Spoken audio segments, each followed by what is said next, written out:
Hi friends, मैं हूं अमित और आप देख रहे हैं आईएएस स्टडी सॉल्यूशन। दोस्तों, सबसे पहले आपको नव वर्ष की बहुत बहुत शुभकामनाएं। मेरी यही उम्मीद और विश है कि आप इस साल आपका जो 67th बीपीएससी का जो प्रीलिम्स एग्जामिनेशन है उसको क्लियर करें, मेंस का एग्जामिनेशन भी क्लियर करें और आपका जो ड्रीम जॉब है एसडीएम या डीएसपी उस पोस्ट पे आप जल्दी से जल्दी पदान्वित हों। ठीक है, तो आज के इस वीडियो में हम बात करेंगे कि 67th बीपीएससी में हमारी क्या स्ट्रेटजी होनी चाहिए। बेसिकली आपको पता है कि आपका एग्ज़ाम जो है वो पोस्टपोन हो चुका है और अभी तक आयोग ने डेट्स डिक्लेयर नहीं किए हैं। तो इस डेवलपमेंट के अकॉर्डिंग, ठीक है, हमारे पास 3 से 4 महीने अभी हमारे हाथ में है। तो हम किस तरह से अपनी प्रिपरेशन करें ताकि हमारा जो प्रीलिम्स है वो श्योर शॉट क्लियर हो और मेंस के लिए भी हम वेल प्रिपेयर्ड हों। तो चलिए आइए देखते हैं। सबसे पहले तो आपका प्लान क्या होना चाहिए एट दिस पर्टिकुलर मोमेंट। सो देखिए, अभी जैसा कि पता है आपको कि बीपीएससी का जो एग्ज़ाम है 23 जनवरी को होने वाला था, बट ये पोस्टपोन्ड हो गया है ड्यू टू वेरियस रीजंस। सो जो प्रोपोज्ड एग्जामिनेशन का डेट बताया जा रहा है डिफरेंट यूट्यूब चैनल्स के माध्यम से या न्यूज़पेपर्स के थ्रू कि प्रोबेबली ये मार्च के 4th वीक में या अप्रैल के 1st वीक में बीपीएससी जो है अपना एग्ज़ाम जो है वो कंडक्ट कराएगी। अभी इसमें कोरोना का जो अभी जो वेव आने वाला है उसका अभी कंसिडरेशन नहीं किया गया है। अगर उसको कंसिडर किया जाता है तो एग्ज़ाम और भी ज़्यादा पोस्टपोन हो सकता है, मतलब 1 महीने और भी आपको मिल सकते हैं। बट अभी तक चूंकि ऐसा नहीं है तो अभी के हिसाब से हमारे पास 3 मंथ्स का टाइम है। तो इन 3 मंथ्स के टाइम में हम अपने प्रिपरेशन को किस तरीके से स्ट्रेटेजाइज करें। सो देखिए फ्रेंड्स, आपको 8 से 10 घंटे पर डे के हिसाब से पढ़ाई करनी पड़ेगी। ठीक है, 8 से 10 घंटे पर डे का आप एक टाइम टेबल बनाएंगे।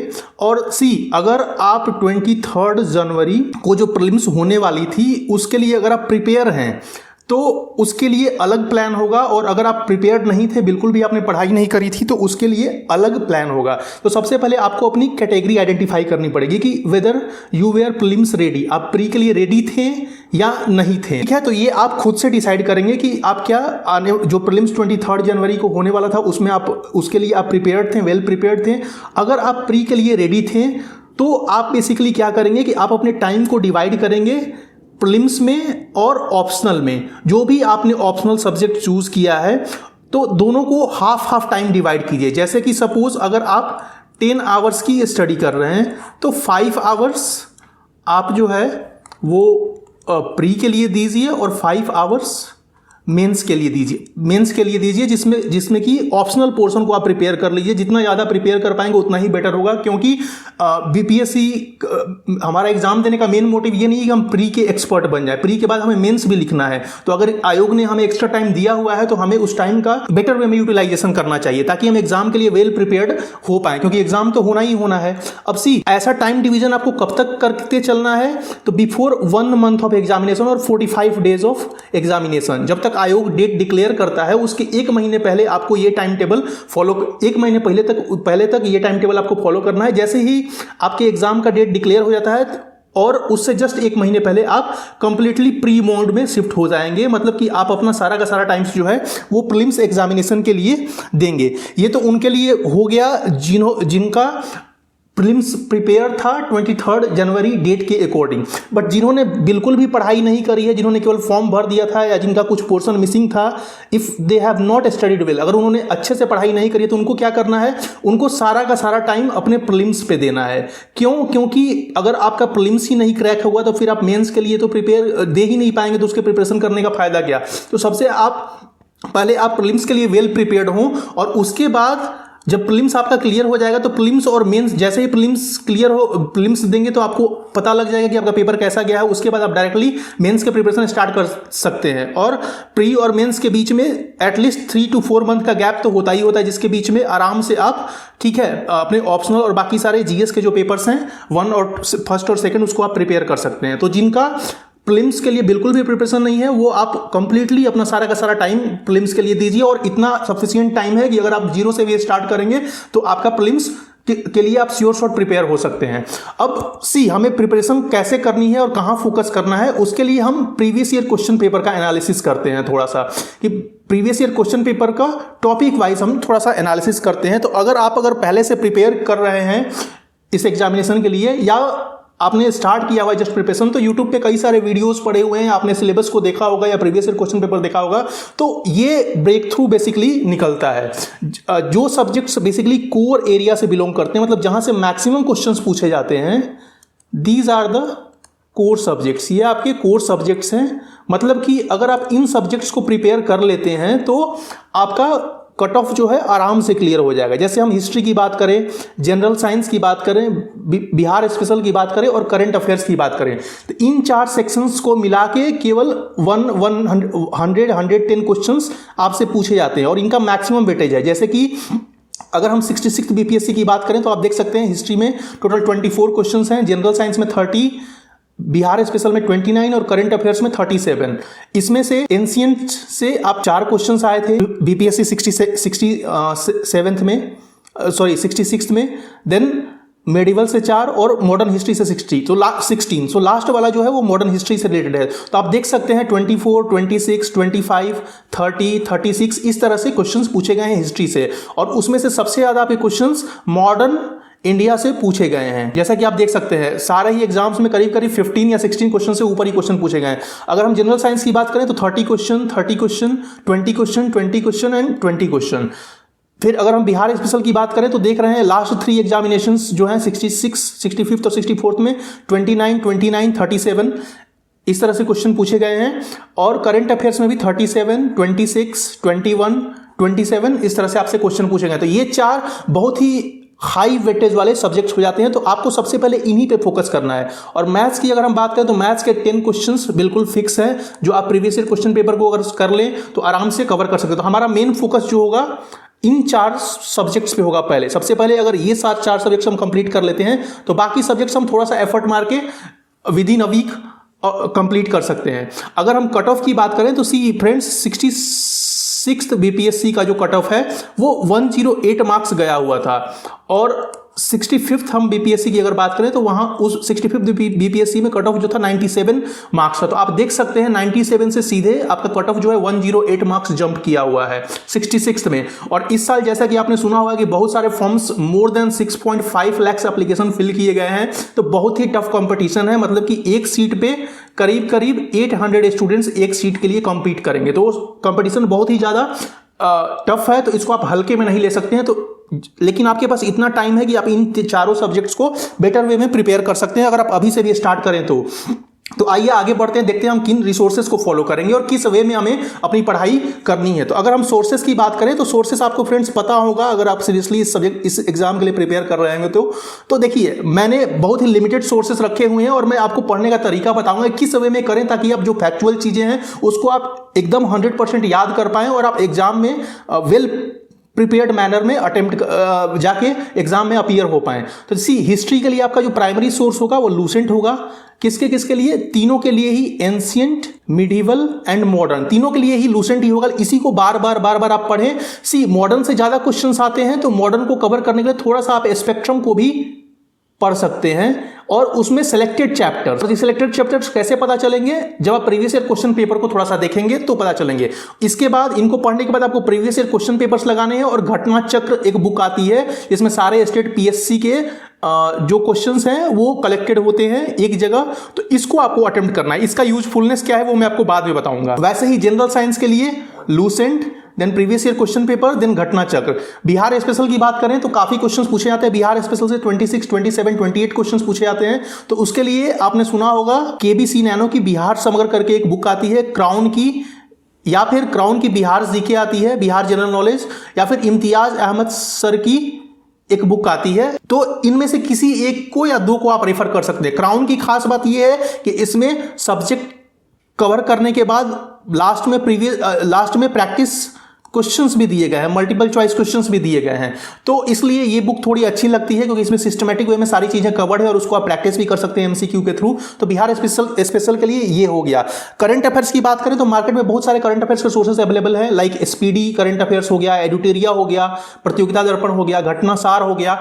तो सी फ्रेंड्स बाकी सब्जेक्ट्स के लिए तो एक जो सोर्स है वो मोर देन एनफ है, बट करंट अफेयर्स चूंकि अराउंड 30 क्वेश्चंस पूछे जाते हैं, तो आपको at least 2 current affairs magazines refer करनी पड़ेंगी। अगर मेरी बात करें, चूंकि मैं भी बीपीएससी के लिए प्रिपेयर कर रहा हूं, तो मैं स्पीडी और एडिटोरिया इन दोनों को रेफर कर रहा हूं और इनके जो प्रैक्टिस सेट सॉल्व कर रहा हूं, और इससे करीब करीब क्वेश्चंस जो है, कवरेज जो है, पूरा आपका करंट अफेयर्स का जो पोर्शन है वो कवर हो जाता है। आपको जो भी करंट अफेयर सूट करता है, आप किन्हीं करंट अफेयर्स को आप पढ़ सकते हैं, और इसका पढ़ने का बेसिकली एक तरीका है कि किस तरह से आपको पढ़ना है, तो वो हम बाद में डिस्कस करेंगे। पॉलिटी के लिए एम लक्ष्मीकांत और लूसेंट को भी आप यहां रेफर कर सकते हैं, लूसेंट देन एम लक्ष्मीकांत, और एम लक्ष्मीकांत में भी selected chapters like fundamental rights हो गया, डीपीएसपी हो गया, प्रियम्बल हो गया, प्रेसिडेंट हो गया, पार्लियामेंट हो गया, एंड पंचायती राज इंस्टीट्यूशंस हो गए।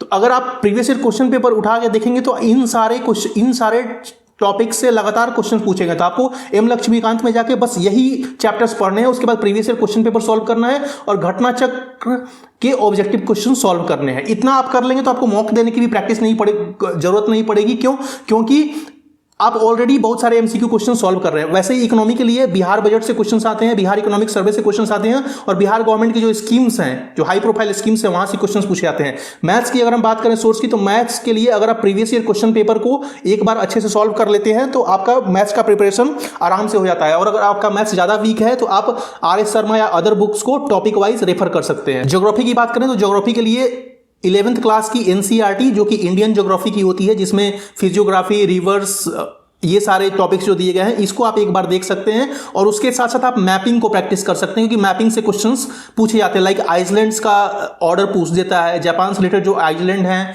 जापान जो 4 आइसलैंड से मिलकर बना हुआ है, उससे रिलेटेड क्वेश्चंस पूछे गए थे लास्ट ईयर में। तो आप थोड़ी सी मैपिंग की भी प्रैक्टिस करनी होगी। लाइक मिनरल रिसोर्सेज कहाँ हैं, कौन सा माउंटेन है, उसका हाईएस्ट पीक कौन सा है, तो ये सारा आपको करना पड़ेगा। तो सोर्सेस में ये सारी चीजें हो गई बेसिकली।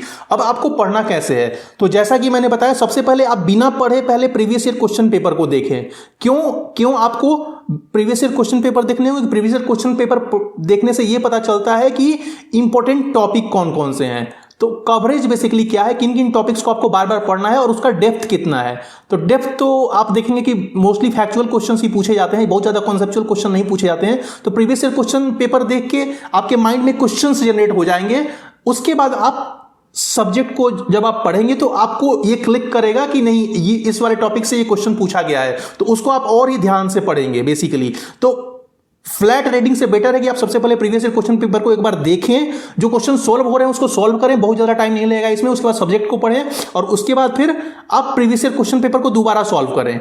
ठीक है, इतना करने के बाद आप क्या करें, घटना चक्र को सॉल्व करें। घटना चक्र जैसा कि मैंने बताया, घटना चक्र में क्या है, सारे स्टेट पीएससीज के में जो क्वेश्चन पूछे गए हैं वो क्वेश्चंस इस घटना चक्र में एक जगह आप पाएंगे। तो आप ये देखेंगे इस बुक में कि कई सारे एक ही टॉपिक पे कई सारे क्वेश्चंस बार बार फैक्चुअल क्वेश्चंस पूछे गए, मतलब कि वो जो फैक्ट है वो काफी इंपॉर्टेंट है। तो घटना चक्र को सॉल्व करके आप जो इंपॉर्टेंट फैक्ट्स हैं, जो कि जहां से क्वेश्चंस बन सकते हैं, उन फैक्ट्स को आप अच्छे से मेमोराइज कर सकते हैं। क्योंकि एक ही क्वेश्चन को आप यहां बार बार सॉल्व कर रहे हैं तो वो क्वेश्चन, वो जो फैक्ट है वो आपके दिमाग में बिल्कुल छप जाएगा और आप उसका फर्दर एक सेपरेट नोट्स बना सकते हैं, बहुत ही क्रिस्प नोट, जिससे आप उसको लास्ट मोमेंट पे रिवाइज कर पाए।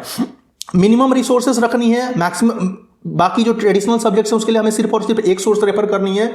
और कैसे पढ़ना है, तो 2 सब्जेक्ट्स को आप एक साथ लीजिए, 2 सब्जेक्ट्स को आप एक साथ उठाइए, उसका एक टारगेट फिक्स कीजिए कि मेरे को 1 वीक में या 10 डेज में अपने कैपेसिटी के अकॉर्डिंग आपको ये सब्जेक्ट खत्म करने हैं। फिर उसके बाद नेक्स्ट सब्जेक्ट पे आप मूव करेंगे, नेक्स्ट 2 सब्जेक्ट्स को पिक करेंगे। तो मेन जो सब्जेक्ट है वो 4 ही इंपॉर्टेंट सब्जेक्ट्स हैं। तो आपका 10 या 20 डेज में आप चाहे तो डेडिकेटली लग के 10 घंटे की पढ़ाई करके आराम से इस सब्जेक्ट्स को कवर कर सकते हैं।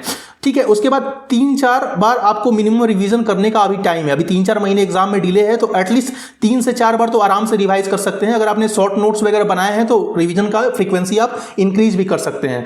अब चूंकि स्टेट पीएससी में या बीपीएससी का अगर आपने प्रीवियस ईयर क्वेश्चन पेपर देखा होगा तो जो क्वेश्चंस आते हैं वो बहुत ही फैक्चुअल क्वेश्चंस आते हैं।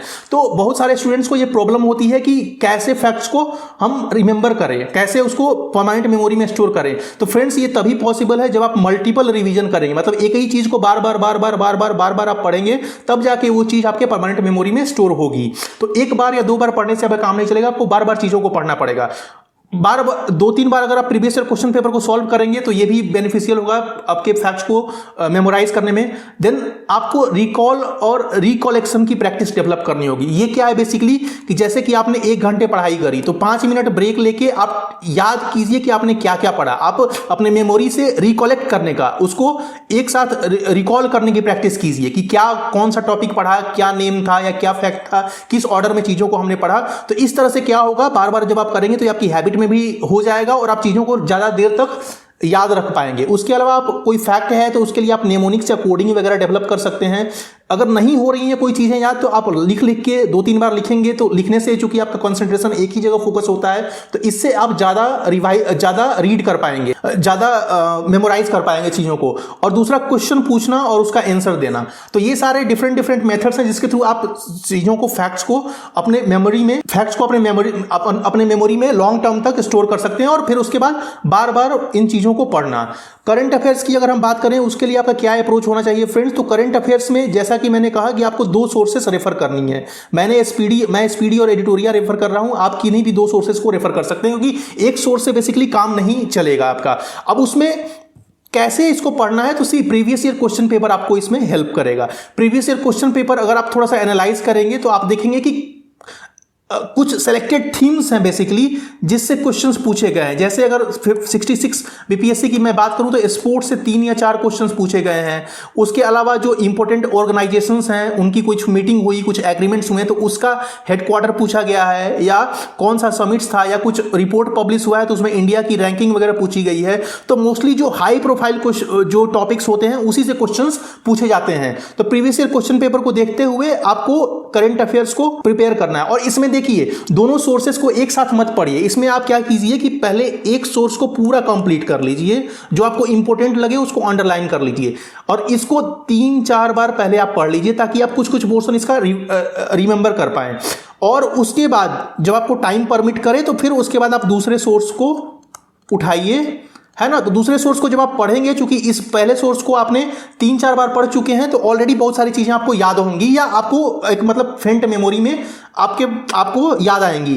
तो दूसरा सोर्स को जब आप पढ़ेंगे तो जो चीज पहले सोर्स से कॉमन है उसको आप छोड़ दीजिए, वही चीजें पढ़िए जो एक्स्ट्रा है, ठीक है। और उसको फिर क्या कीजिए कि एक A4 शीट लेके उसका एक क्रिस्प नोट्स बना लीजिए, ताकि क्रिस्प नोट्स बना लीजिए और उसको इस पहले सोर्स के साथ मर्ज कर दीजिए ताकि इसको दोबारा पढ़ने की जरूरत नहीं पड़े। ताकि क्योंकि एक जगह अगर आपकी चीजें होंगी तो आप उसको बार बार रिवाइज कर सकते हैं और अपने मेमोरी में स्टोर कर सकते हैं। क्योंकि बार बार 10 जगह से चीजें अगर आप पढ़ेंगे तो उसको आप लॉन्ग टर्म में रिटेन नहीं कर पाएंगे, ठीक है फ्रेंड्स। तो ये करंट अफेयर्स को डील करने का तरीका है। मैं अलग से एक वीडियो लेके आऊंगा जिसमें करंट अफेयर्स में क्या अप्रोच होना चाहिए, उसके इंपॉर्टेंट टॉपिक्स, थीम्स कौन कौन से हैं, ये उसमें हम डिस्कस करेंगे। और एक और वीडियो में लेके आऊंगा साइंस एंड टेक पे, जिसमें कि इंपॉर्टेंट टॉपिक्स और कैसे साइंस एंड टेक को अप्रोच करें, ये सारे टॉपिक्स उसमें डिस्कस किए हुए रहेंगे। तो 2 और वीडियो बीपीएससी से रिलेटेड फिलहाल बहुत ही विद इन अ वीक मैं लेकर आऊंगा, तो stay tuned for those videos. और सी फ्रेंड्स, बीपीएससी को क्लियर करने का एक ही तरीका है, सबसे पहले सिलेबस कंप्लीट कीजिए और उसके बाद रिवाइज मल्टीपल टाइम्स। बार बार आप रिवीजन करेंगे तो इससे आपका जो फैक्ट्स है, जो कॉन्सेप्ट है, उसका कंसोलिडेशन होगा और आपकी एक्यूरेसी बढ़ेगी। आप क्वेश्चंस को गलत नहीं करेंगे। और at the end of the preparation कम से कम 10-15 मॉक टेस्ट सॉल्व कर लीजिए। अगर आपको टाइम मैनेजमेंट का फियर है या आपको लगता है कि आप टाइम में क्वेश्चन सॉल्व नहीं कर पाएंगे तो 10-15 मॉक टेस्ट जरूर आप प्रैक्टिस कर लीजिए। लास्ट में बात करते हैं, ये तो आपका हो गया प्री का स्ट्रेटजी। अब ऑप्शनल में कैसे करना है, जैसा कि मैंने बताया कि आपको 50-50 टाइम जो है डिवाइड करना है प्री में और ऑप्शनल में। तो ऑप्शनल के लिए हमारा क्या अप्रोच होना चाहिए, तो सी अभी जैसा टाइमलाइन हमारे पास अवेलेबल है 3 मंथ्स का, तो अभी के हिसाब से आप 15 फरवरी तक अपने ऑप्शनल को आराम से पढ़ सकते हैं। अगर फर्दर एग्जाम एक्सटेंड होता है तो आप उसके अकॉर्डिंग, मतलब कि जब एग्जाम का डेट हो उससे 1.5 महीने पहले आपको ऑप्शनल पढ़ने छोड़ देने हैं, मतलब बिफोर 45 डेज आपको ऑप्शनल पढ़ना छोड़ देना है, ठीक है। तो ये डिपेंड करता है कब तक आप पढ़ना है, ये डिपेंड करेगा announcement of the date of the examination, ठीक है। अब टारगेट आपका क्या होना चाहिए, कम से कम, जैसा कि अगर आपने ऑप्शनल का सिलेबस देखा होगा तो उसमें 2 सेक्शंस होते हैं, सेक्शन 1 एंड सेक्शन 2। उसमें फिर ए बी करके 2 पार्ट होते हैं। तो आप ये ट्राई कीजिए कि कम से कम आप एक सेक्शन, ठीक है, उसको आप पढ़ के अच्छे से समझ लें, कॉन्सेप्चुअल क्लैरिटी कर लें और उसका एक क्रिस्प नोट, एक A4 शीट पे एक टॉपिक का सारा नोट्स, सारा मटेरियल आपके पास अवेलेबल होना चाहिए। एक टॉपिक का एक A4 शीट में सारा इंपॉर्टेंट पॉइंट्स। तो क्रिस्प नोट आप बनाइए और उसके बाद आंसर राइटिंग प्रैक्टिस कीजिए।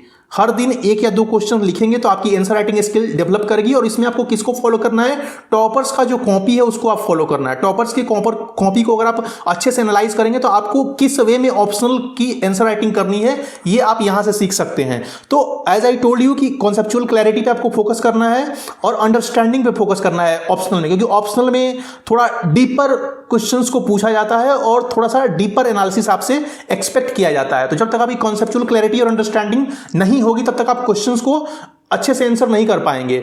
और दूसरा, पढ़ते समय इंटरलिंकेज, माइंड में डिफरेंट डिफरेंट टॉपिक्स को और डिफरेंट डिफरेंट कॉन्सेप्ट्स को और सिलेबस के डिफरेंट डिफरेंट पोर्शंस को लिंक करने का कोशिश करिए। एक मेंटल मैप बनाने का कोशिश कीजिए। सिलेबस के टॉपिक्स को आप अपने कॉन्सेप्ट से लिंक कीजिए, मर्ज कीजिए टॉपिक्स को, और जो कॉन्सेप्ट्स आप पढ़ रहे हैं उसको अगर करंट इवेंट से आप रिलेट कीजिए। अगर कुछ आपके टॉपिक से रिलेटेड कुछ करंट हैपनिंग्स हो रही हैं आसपास तो उसको आप उन कॉन्सेप्ट्स को आप इससे रिलेट करने की कोशिश कीजिए। अब इसमें अप्रोच क्या होना चाहिए आपका, तो अप्रोच, जैसा कि अप्रोच में आपको सबसे पहले सिलेबस और प्रीवियस ईयर क्वेश्चन पेपर देखना है। प्रीवियस ईयर क्वेश्चन पेपर क्यों माय फ्रेंड्स, क्योंकि ऑप्शनल के लिए previous year question paper is the guiding light. मतलब कि अगर आपने ऑप्शनल के सारे क्वेश्चंस लिख लेते हो आप, तो इसमें से 40-50% क्वेश्चन तो सेम ही टॉपिक बेसिकली रिपीट होते हैं। तो ऑप्शनल के लिए प्रीवियस ईयर क्वेश्चन पेपर बहुत ही इनरिच्ड रिसोर्स है। तो इसको आप जरूर देखें कि किन किन टॉपिक से क्वेश्चंस पूछे गए हैं, इंपॉर्टेंट टॉपिक्स कौन कौन से हैं, उसका डायमेंशन क्या क्या है और डेप्थ क्या क्या है। उसके बाद टॉपिक्स को आप रीड कीजिए। क्वेश्चन पेपर देखने के बाद तब आप टॉपिक को रीड कीजिए, जो भी आप सोर्स रेफर कर रहे हैं, मार्केट में जो भी मटेरियल अवेलेबल है। मेरा political science and international relation है, तो मैं बेसिकली शुभ्रा रंजन मैम के नोट्स रेफर कर रहा हूं। आप अपने सब्जेक्ट, आपका जो भी ऑप्शन है उसके अकॉर्डिंग आप नोट्स वगैरह मार्केट से कलेक्ट कर सकते हैं। प्रीवियस ईयर क्वेश्चन पेपर देखना है, ठीक है, तो टॉपिक का आपने पढ़ लिया, उसको अंडरस्टैंड कर लिया, उसके बाद प्रीवियस ईयर क्वेश्चन पेपर को देखना है और उसका आंसर राइट करने का कोशिश करना है, ठीक है ना। आंसर आप उसका लिखिए खुद से, और लिखने के बाद आप टॉपर की कॉपी से मैच कीजिए कि सेम टॉपिक पे अगर टॉपर्स की कॉपी आपको मिलती है तो उसमें उन्होंने किस वे में अप्रोच किया है और आप कैसे लिख रहे हैं। तो ये आंसर राइटिंग स्किल है, ओवर द टाइम आपको डेवलप होगी। एक दिन, दो दिन या एक वीक में नहीं आएगी। अगर आप कंटिन्यूसली जब 1 मंथ आंसर राइटिंग की डेली प्रैक्टिस करेंगे तब ये स्किल डेवलप होगी।